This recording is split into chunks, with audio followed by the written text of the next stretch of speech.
All right, welcome back, everybody, to another episode of the Anchor Leg Podcast. I'm your host, Griffin Gushman, joined by my two co-hosts, Jaden Wyatt, Josh Hernandez. And we know that this is a much-anticipated episode for you all. Obviously, the biggest event going on in Division III swimming is the midseason point. So obviously, there were several big meets that went on over the past few weeks, and we're going to get on here. We're going to try our best to recap all of them, give you some top performances, top performers, and more importantly, we want to look at the state of NCAA Division III swimming following midseason. So we're going to jump into it right here. Absolutely, yeah. We appreciate you all jumping on. It's been a minute since we've been here, but we're really excited to bring this to you. We've brought you coverage all fall, but once everyone throws the suits on in D3 and really tapers down for midseason, it gets exciting. So let's just get right into it. That work for you guys? Yep, absolutely. Good. Well, starting off with the Kenyon Total Performance Invite, which was the meet that Case Western attended. Obviously, there were lots of fast swims. It's always great to be out at Kenyon's facility. Shout out Jess Book and the whole Kenyon staff for putting on a great meet. I know it was quite the chaotic weekend. They did an awesome job. The pool was as fast as ever, and we'll jump right into it. Kenyon took both the men's and the women's meet, but we want to highlight some standout teams and performers from the meet as well. We want to give the Anchor Leg men's standout team of the meet to Carnegie Mellon University, who showed up and swam exceedingly well. Shout out to the boys from Carnegie. Placed ahead of us in the team rankings after we beat them in a dual meet, so it's always good to get your get back, I suppose. And we saw Marco Kurtnich of Kenyon come out as the men's top performer, the Anchor Leg performer of the meet, after he took 5 golds in the meet and contributed to Kenyon's winning effort on the men's side. The women's team of the meet, obviously being Kenyon for winning the meet, but the Anchor Leg women's standout team of the meet goes to Case Western Reserve University. Shout out to our own ladies for putting up some great performances at this meet. Coming in ahead of Carnegie Mellon and just behind Hope, Kenyon, and keeping it close with Westchester, who's a Division II school. It was certainly a great performance from the Spartan ladies, who are on the come up for sure. And our Anchor Leg women's performer of the meet is Bengisu Keimaz, who took first in every single event she swims. Bengisu's name's come up on the podcast before. She's a freshman from Istanbul, Turkey, who continues to impress for the Owls of Kenyon. So that's definitely a name that should be on your radar as we get towards the second half of the season. Yeah, 100%. The as much as we may hate to admit, the story of that meet was Kenyon, Carnegie Mellon thrown in there for good measure, Kenyon. They blew it up and they showed why they are Kenyon. Yeah, and while they aren't Division III, I mean, the Westchester team as a whole was putting up some crazy fast times. I mean, watching that mile, I know we were all focused on Peter, but that was just some impressive swimming out of a Division II school, and it's always fun to get a little D2 mixed in there. Absolutely. Shout out Peter, our astute viewers. We'll see that he is at home right now. He finished up his finals and flew out of Cleveland. So we're doing it without him tonight, which is, it is what it is. But we're excited to move on with the coverage. All right, so on to our next meet. We have the Phoenix Fall Invite hosted by U Chicago. And at this meet we saw 2 big powerhouses in Division III in NYU and U Chicago. So just to get right into it, on the men's side, kind of an upset. I think we were kind of expecting to see Chicago kind of take this one, seeing as they were hosting the meet as well. But NYU came in and made a lot of noise, which is why we gave them the standout team performers on the men's side. And, of course, the men's top performer has to go to Derek Moss. I mean, these are just some crazy fast times when you look at the swim cloud page. I mean, 143 2 back, 144 2 IM, 4,600 back. I mean, these are some crazy fast times. Obviously, coming from Division I, we could have expected him to be going these fast times, but to pivot to breaststroke, pivot from breaststroke into backstroke and go these fast times is incredible. Yep, and it's worth noting that 200 IM is closing in on Andrew Wilson's legendary Division III record that stands also at the 144 mark. So to already be there at midseason, and Derek's a guy who I'm sure was not fully tapered for this meet and who always does exceedingly well towards the end of the year. I suspect he'll break that record come March. As a matter of fact, call me Charles Barkley. I guarantee he's going to break that record. So shout out to Derek, shout out to the NYU men. Yeah, and my hot take from a couple episodes ago, as some of our astute listeners will remember, was NYU will finish top 3 at UAA. You know, after going into UChicago and taking them down, it's looking like they might be a top 2 finisher at UAAs this year. So we'll see what happens.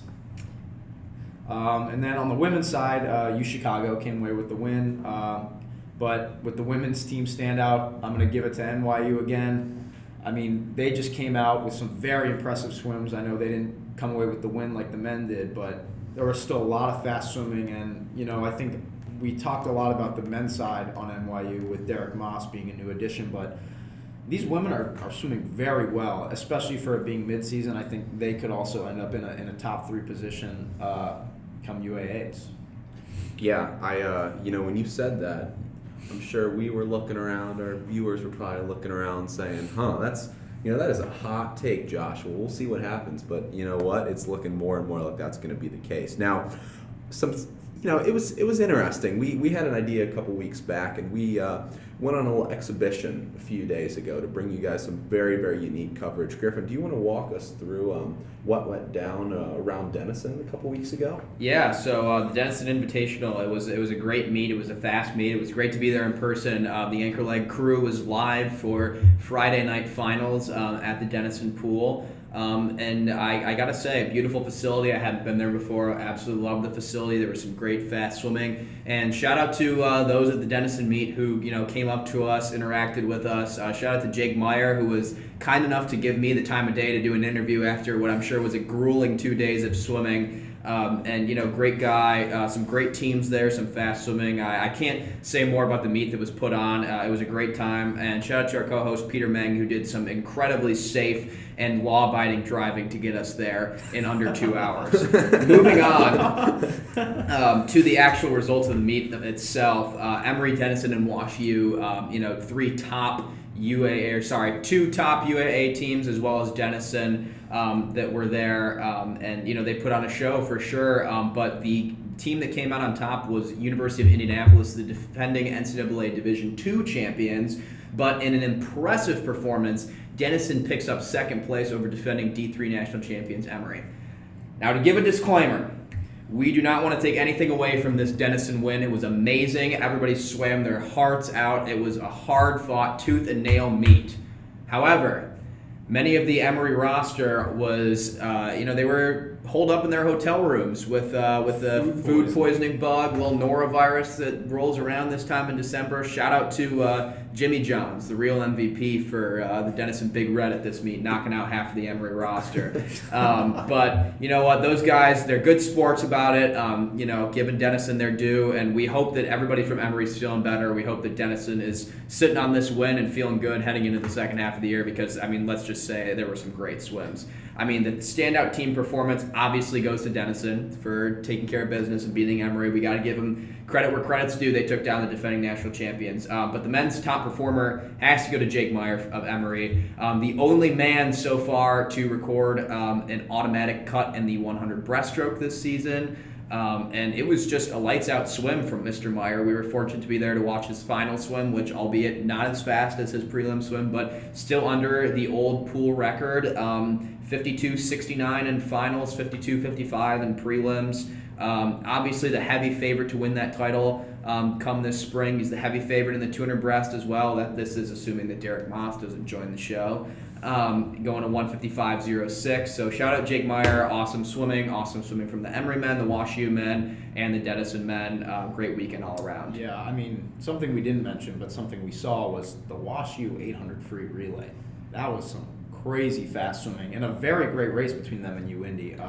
Just wanted to bring some attention to that because I thought that was a great standout swim from the Wash U boys. For sure, Josh, and it's always great to see Division III stepping up and throwing some punches and an elite Division II team that made change come come March. It is only November, December, and I'm sure U-Indy will be rounding into shape just as the rest of the NCAA does. But it was a great swim, a hard fought, tooth and nail race for Wash U to come out on top, and we are super proud of our boys for getting it done. Moving on to the women's team, Denison came out on top. That's your defending national champion, Denison Big Red Women. Obviously, we got to give them standout team of the meet. They defeated the Division I Eastern Michigan women and the Division II UIndy women. No small task for sure, but it probably felt pretty good getting it done in your home pool. Let's just say, waking up every morning, coming to the pool, and putting down some fast swims, can't beat it. And we're going to give Quinn Brown of Denison, our Anchor Lake women's performer of the meet, who just had an awesome showing, setting a personal best in 2 out of her 3 individual events and putting up a 16:49.01 in the women's mile, which ranks her second in the NCAA behind the aforementioned Bengisu Kamos of Kenyan. And it's looking like in an event that's been dominated by Kristen Cornish for the past couple of years, it's looking like there might be some parity this year in Division III women's swimming. So we're always excited to see distance swimmers step up and put up some new best times. It was certainly a big one for Miss Brown, and we can definitely look for her to contend in that event in the national stage come March. Yeah, absolutely. And, shout out to, like Griffin said, everyone that came up and talked to us after the meet. That was a pretty cool feeling to be standing there and have people say, yo, Anchor Leg, and get some conversation, get some, advanced information for you all, our listeners, on, maybe what was going on with the Emory guys who weren't swimming, etc. So, like Griffin said, the journey there was it was a journey, to say the least, but it was a good journey, and we're glad we took it.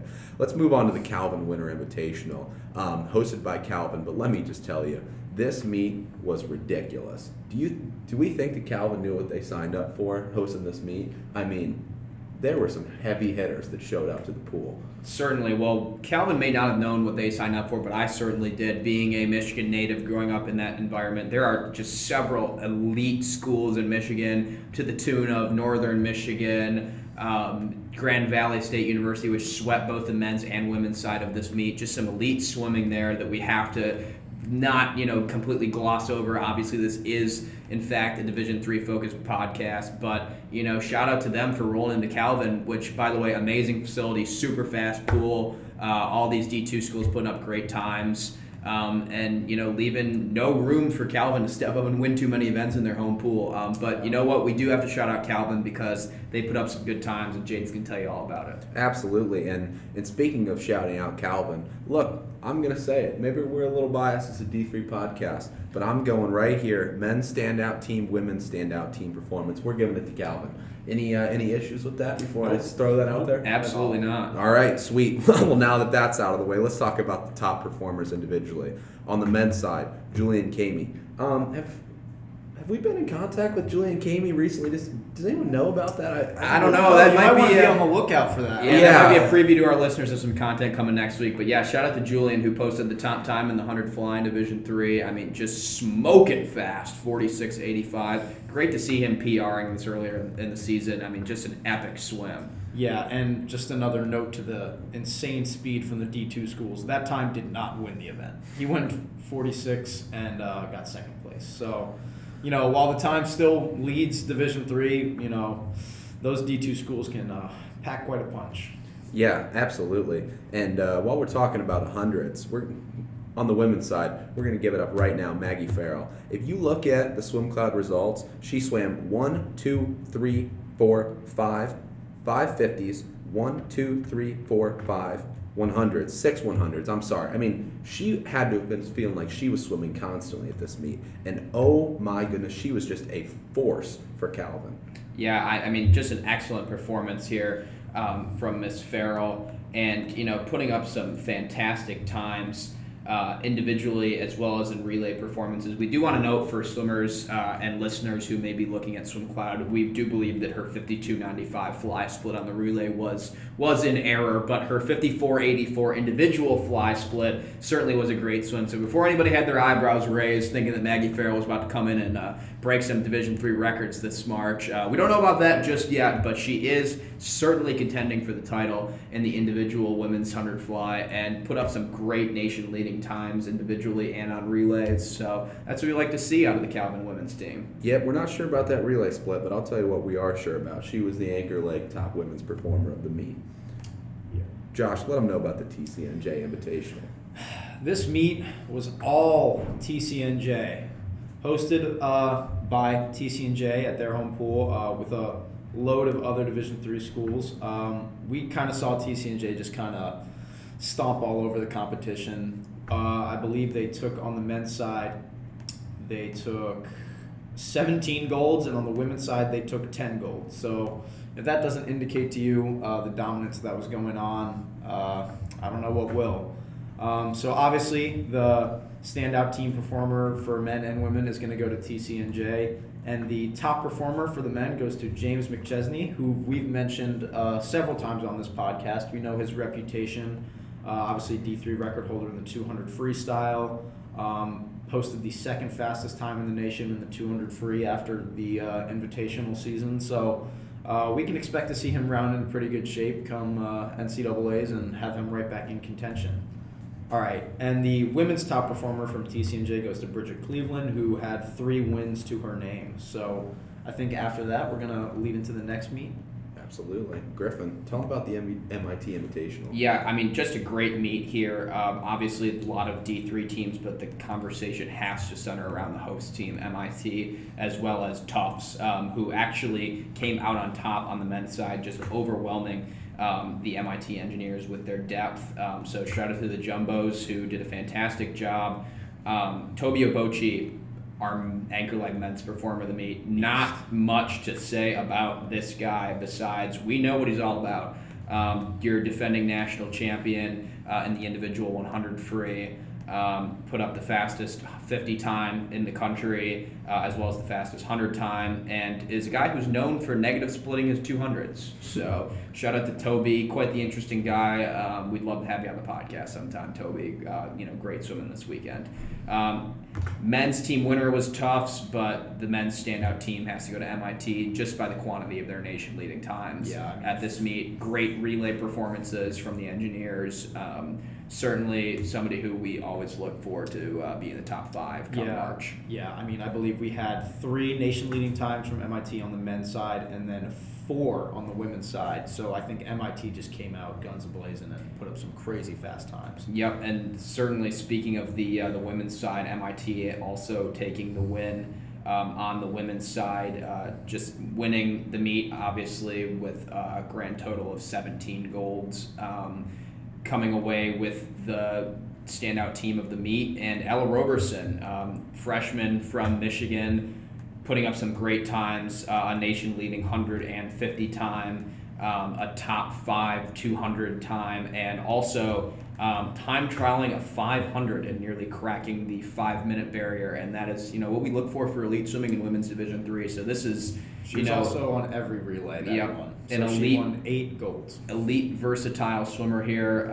Shout out to Ella. Shout out to the MIT engineers. Shout out to the Tufts Jumbos on the men's side for taking the win. Looking to see some fast swimming out east, and they certainly delivered at this meet. So Josh, we're going to kick it over to you for the Bucknell invite. Yep, so at the Bucknell Invitational, we had Johns Hopkins take on a plethora of D1 competition, some real D1 competition, with Bucknell coming away with the win and Johns Hopkins finishing in 5th. Now, if you look at the times they put up, you would think that they did pretty well, but, they were at a meet with a lot of powerhouse schools. We saw Bucknell, Davidson, UMBC, Fordham. These are some great programs, so we shouldn't be expecting Johns Hopkins to just roll in there and kind of beat up on everybody. But with that being said, we have to give the top performer to Kellen Roddy of Johns Hopkins, posting the nation-leading time in the mile, 1,000, and 500 freestyle. Just some absolutely great distance swimmings coming out of Johns Hopkins. What do we think of these times? Being some distance swimmers ourselves. Yeah, no, Kellen certainly is coming back for his title in the mile this year. No surprise at all. We know that he's an elite swimmer who's entering his senior year at Hopkins and certainly knows what it takes to get back to these times. He's been there before. I, for one, wasn't surprised at all when he put up these times, but I certainly think that people who weren't paying attention this year yet in D3 might be surprised with how fast he's already been. So we'll look to see Mr. Roddy get into the low 420s in the 500 and the low 15-minute mark in the mile. So keep up the good work, Kellen. Keep up the good work to the Blue Jays of Johns Hopkins. And on the women's side, obviously Johns Hopkins coming away with the standout team performance, being the only D3 school there. But the women's top performer was Julia Tweenman of Johns Hopkins, who posted 51.6 in the 100, 150 in the 200 free, and a 4.56 in the 500, as well as a 17.23 in the mile. So just some up and down freestyle speed, working her way from the 100 to the 200 or to the mile. Just some impressive versatility when it comes to the freestyle. Yeah, and obviously we just talked about some top times that were put up by Kellen Roddy of Johns Hopkins this week. We want to talk about one last thing. Not a midseason meet, not even a quad meet, not even a tri meet, not even a meet that you would typically see swimmers swim fast in. In fact, it's a dual meet between Pomona Pitzer and CMS, who obviously we know are two of the top West Coast Division III schools out there, two of the top programs. And Mr. Frank Applebaum came through breaking the Division III record in a dual meet in the 100 fly with a 1:43.87, a new personal best, lowering his own record by 0.09 seconds. And we might have Peter clip this in here. The announcer had a hilarious soundbite from the meet where he just did not realize that Frank was about to smash his own NCAA record in the 200 fly. And to everyone's surprise, I'm sure maybe even to Frank's own surprise, he got it done.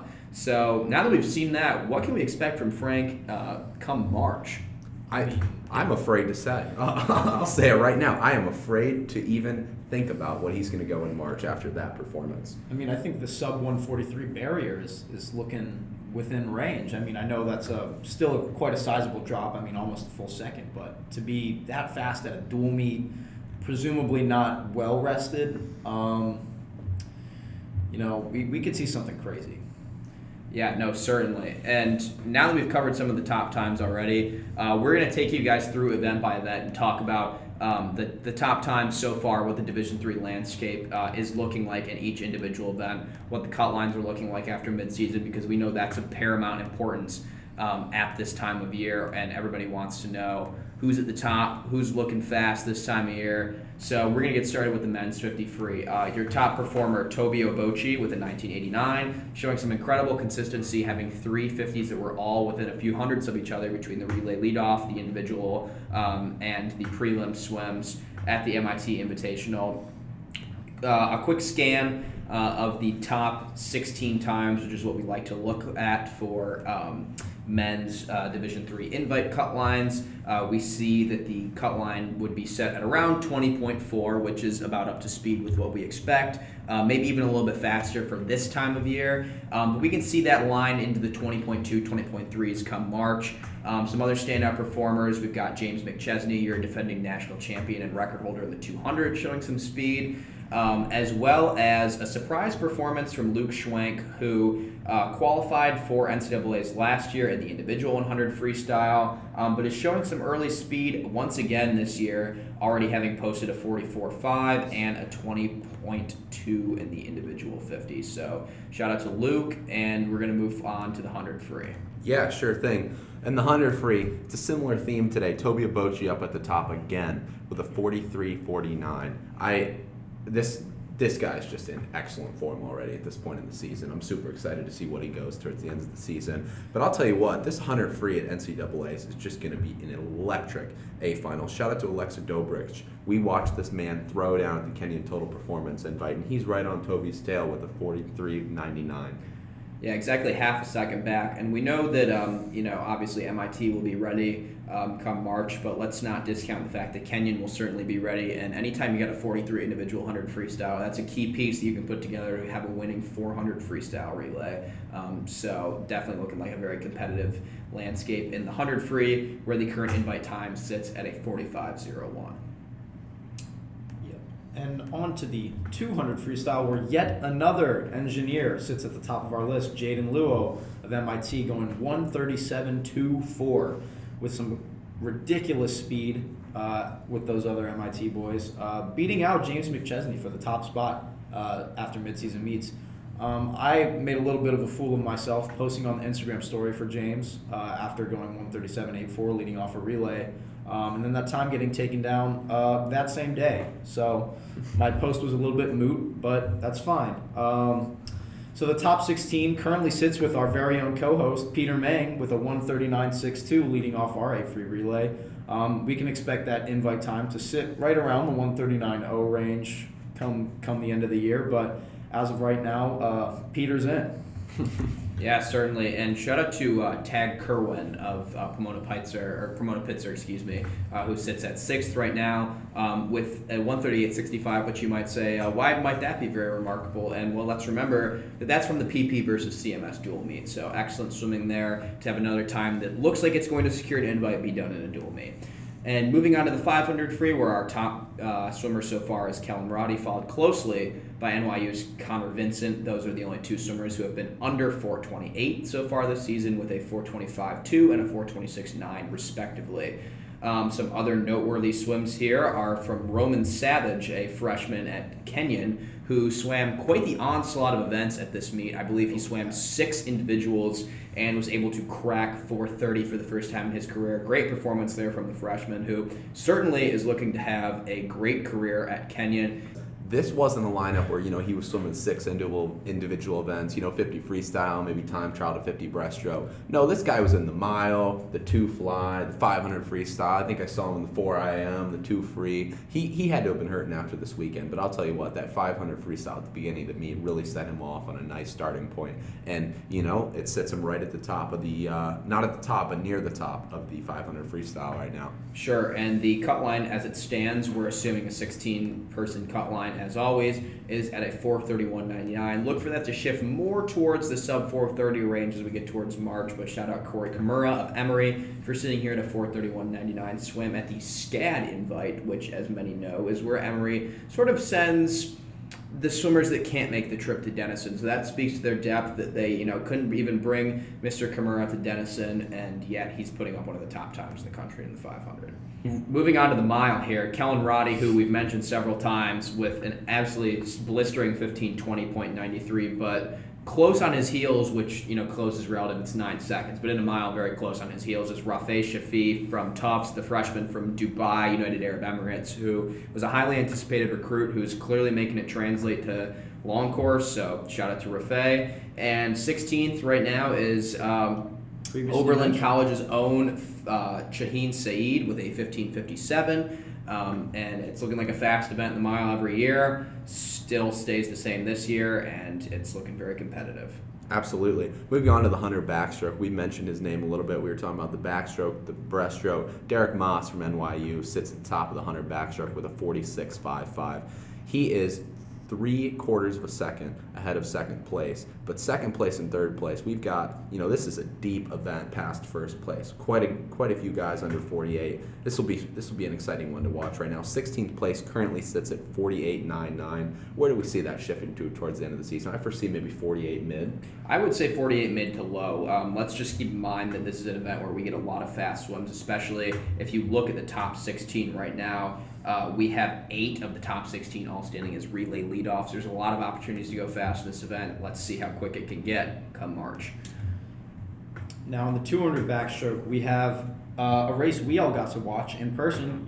Yuri Koshin going 1:43.59, beating out Derek Moss for that top spot. I mean, that's just a ridiculously fast swim, for this early in the season.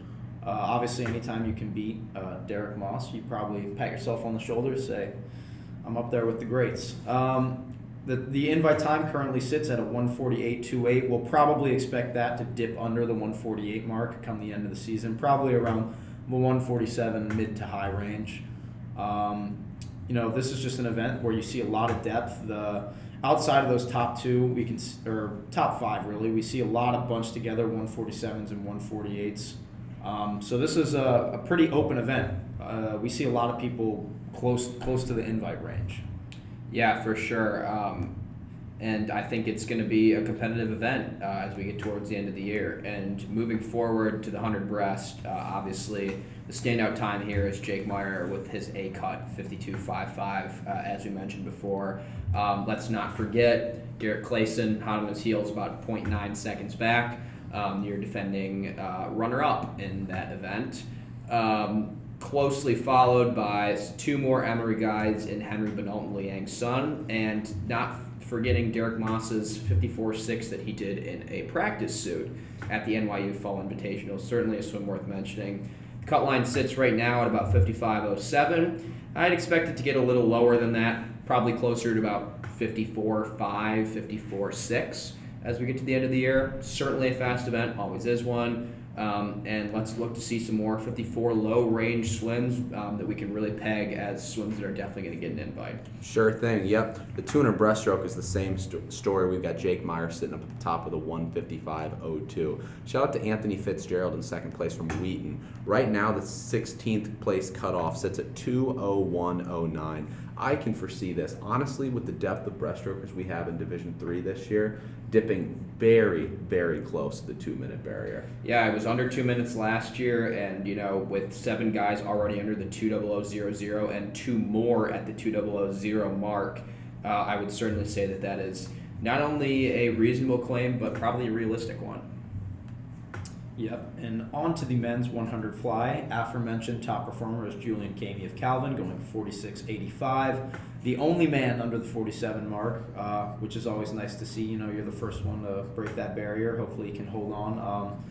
Want to take note of Frank Applebaum, who posted a 47.41 at that very same dual meet with Pomona Pitzer, so we can expect him to be a little faster in an invitational conference meet style format. And the current 16th place time sits at 48.67. I think we can expect that to be pushing the 48 barrier, probably not dipping under, but right around the 48.2, 48.1 range. Yeah, certainly. It's always a competitive event, and the closer we creep to that 47.9 being the last one in on an invite, that just shows you how fast Division III is getting these days. And moving on to the 200 fly, our top performer is Frank Applebaum with his Division III record-setting 143.87, followed closely by sophomore standout Avery Clapp of Johns Hopkins, who sits at a 145.5. 2 other noteworthy swims to highlight are freshman Cooper Costello of U Chicago, who went 146.05, and Case Western's own John Drum posting a big drop to go 147.11.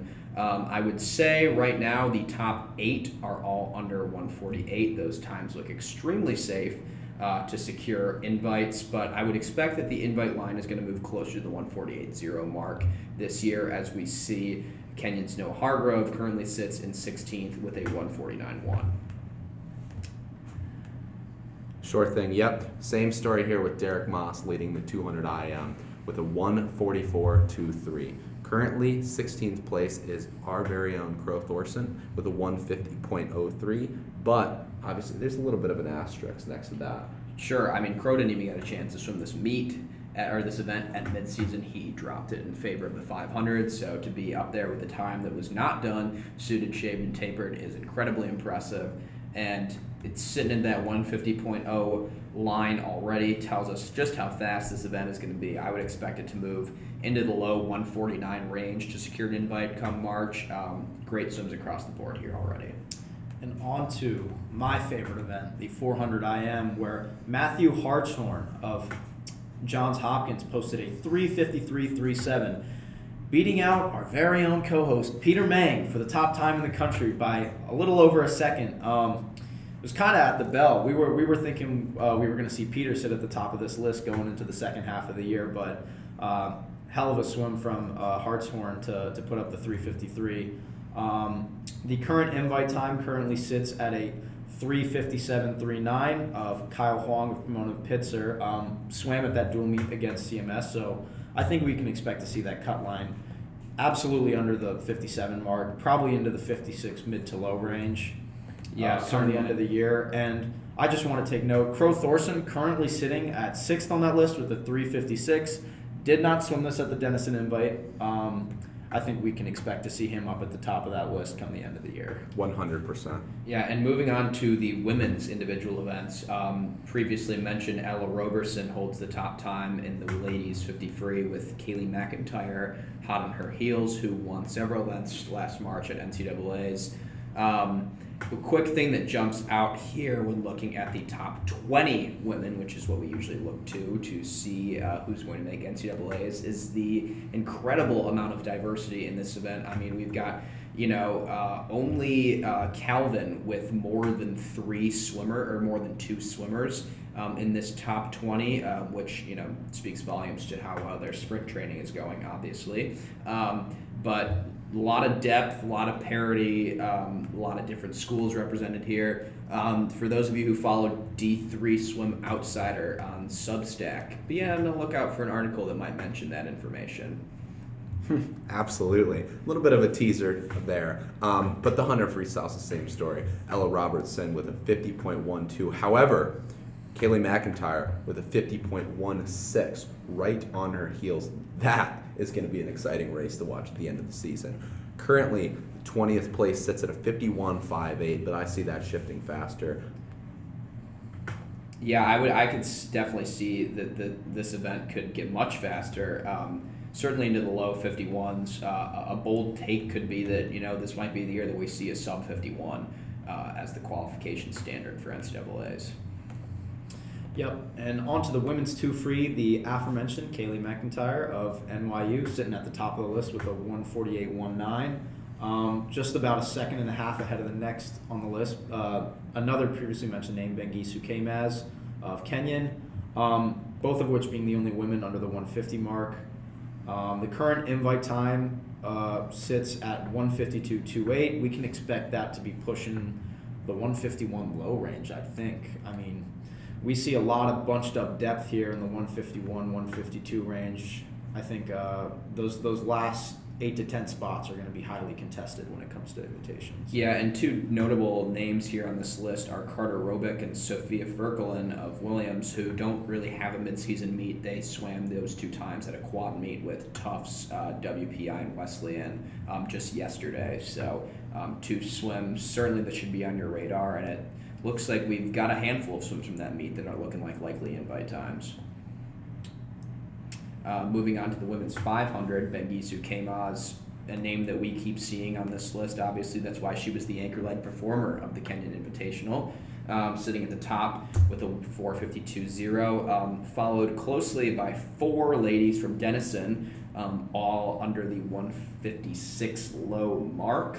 The current 20th time is also a Denison swimmer, Annie Puffer, who is sitting at a 4:59.87. And I would expect this race to also get a little bit faster. It's fast as is, but I could see this shifting towards 4:58 or so as we get towards March this year. Absolutely. Yeah, and I think the fact that Denison has 5 swimmers currently sitting in the top 20 is just a testament to that distance group and the training they do. I mean, that's just ridiculous. Moving on to the mile, we've mentioned her name probably, 10, 15 times on this podcast. You're going to hear it again. Bengisu Kemaz, the Kenyan Total Performance Invite female anchor leg swimmer of the meet, is at the top of this event as well with a 16:39.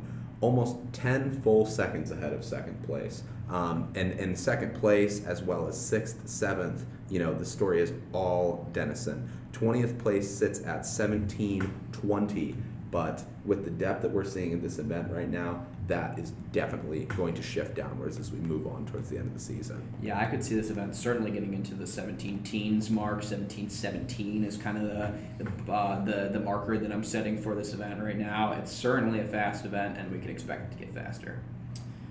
On to the women's 100 backstroke. The top time currently sits at 55.04, posted by Kaylee Wukic at the Kenyan Total Performance Invite, another swim we got to see in person.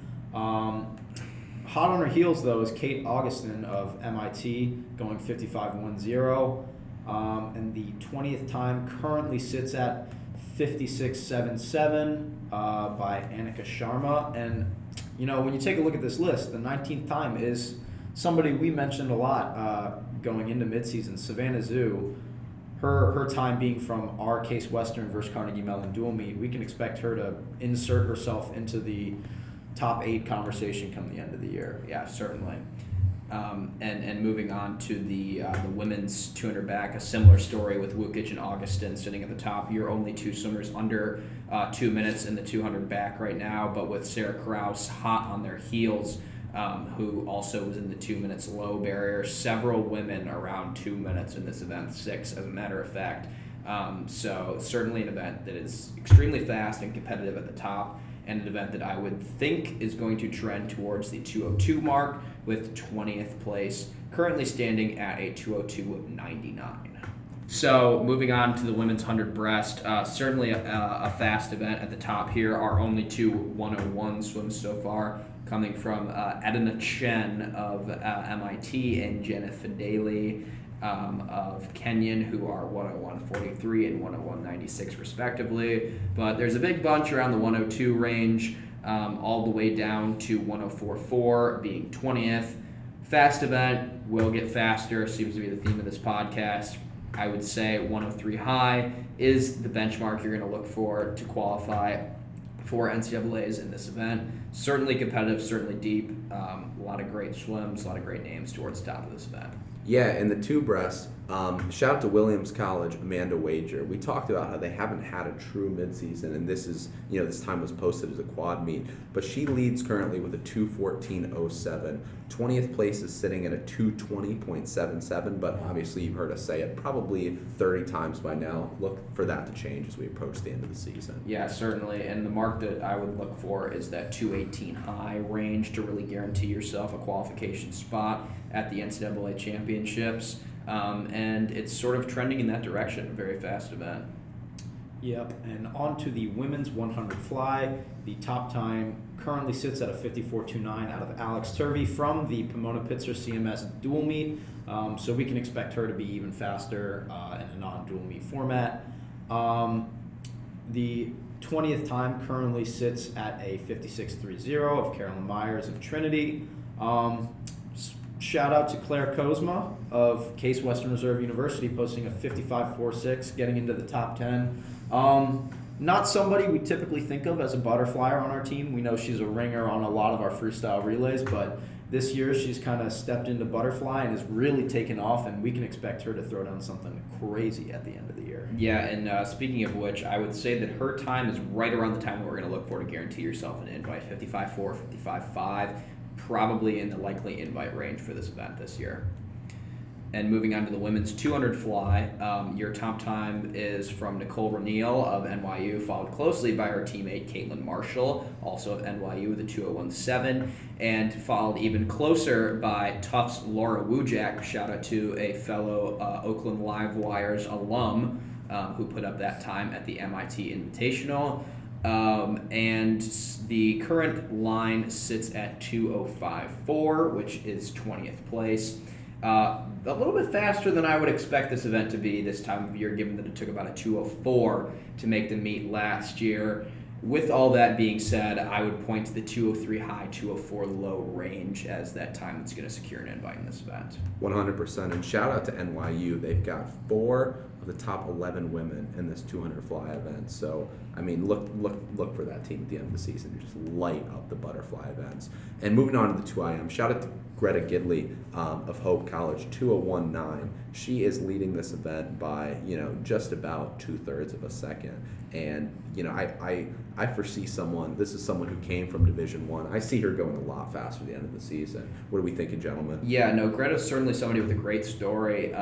Fellow Michigan swimmer, was at the University of Michigan and really had doors open for her in the Division III space, and it seems to really be working out. 2:01 is a smoking fast time regardless of division. It was a swim I got to see in person at the Kenyon Total Performance Invitational. She looked great and certainly looks like somebody who's going to contend for that title. And her teammate Sarah Krause is right there with her, also slotted in the top 10. Hope, great team, certainly a team to look for as we get to the end of the year. Absolutely. 20th place time sits at 2:05.6 currently. But Griffin, what are we thinking for the end of the year? Yeah, no, certainly looks like an event that's going to trend towards the 2:04 mid-range towards the end of the year. Certainly a fast event right now. It takes a 2:04.6 to crack the top 10 as is. So definitely an event that's pretty fast and pretty top-heavy. And on to the last event, we have the women's 400 IM, where it is currently led by Neely Burns of Trinity, going 4:21.40. And this is a time from the D3 shootout. This isn't even a time from a midseason invite. So we can expect that number to drop quite a bit. Maybe see a couple ladies dip under that 420 mark, as we have a lot of girls in the low 420 range. The current 20th place time sits at a 4:29.38. We can expect that to get down to the probably the 27 high, 28 low range. Yeah, certainly. I would agree with you on that assertion. That's an event that's always fast on the women's side. Definitely going to see. I predict a couple ladies breaking that 420 mark this year at NCAA, so it'll certainly be a fun and competitive event to watch. 100%. Yeah, I think that wraps it up, all of our coverage of the top events and currently where D3 is sitting right now. We appreciate you allowing us to walk you through this. And stay tuned as we head home for our break in between our 2 academic semesters for some engaging content that we're pushing out. Very excited for you to see. Yeah, certainly. We just want to say that the coverage is not going to stop during the D3 dead period. I'm sure that most teams are, kind of in that lull of the year where it's mostly captains workouts, maybe training trip.